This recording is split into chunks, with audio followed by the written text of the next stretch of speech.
La première fois que je suis allé à Peleliu, ne sachant que regarder, je n'ai rien vu. C'était au début de la saison des pluies, une période de l'année où la chaleur attise les odeurs jusqu'à l'écœurement. Relents aigres de boue après les averses, de végétaux en décomposition dans la jungle, de poussière et de moisis dans les grottes.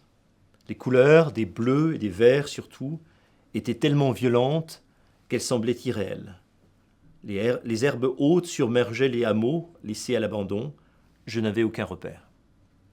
Perdu dans l'immensité du Pacifique occidental, Peleliu ne fait que 10 km de long sur 3 de large. Sur une carte, cette île de Micronésie ressemble à une pince de homard avec 2 bras de terre allongés.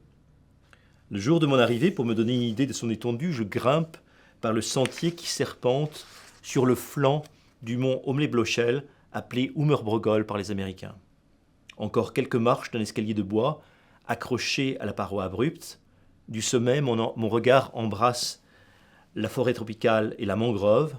Le ressac des vagues et les cris des bouscarles se détachent du silence. L'après-midi touche à sa fin. Un court instant, je me croirais sur une île déserte. Pourtant, ce paysage paradisiaque n'est rien d'autre qu'un vaste cimetière.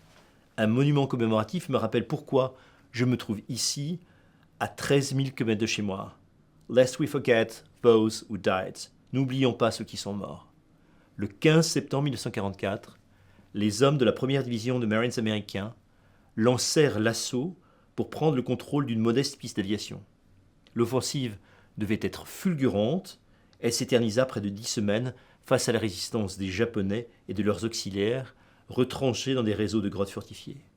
Les combats ne s'achevèrent que le 27 novembre 1944, 3 jours après le suicide du colonel Kunio Nakagawa. Certains régiments de Marines avaient perdu 2 tiers de leurs effectifs. Sur 11 000 Japonais, il ne restait que quelques dizaines de rescapés.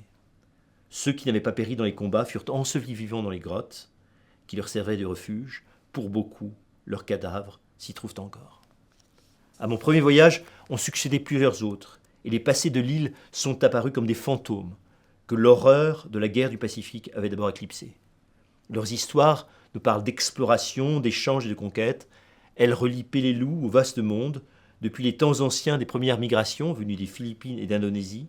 On y croise un prince palawan, mort de la variole à Londres en 1784, un ethnologue allemand qui rêvait de transformer l'archipel en réserve naturelle, des travailleurs de force chinois et coréens, des pilleurs d'art premiers et des collectionneurs d'oiseaux.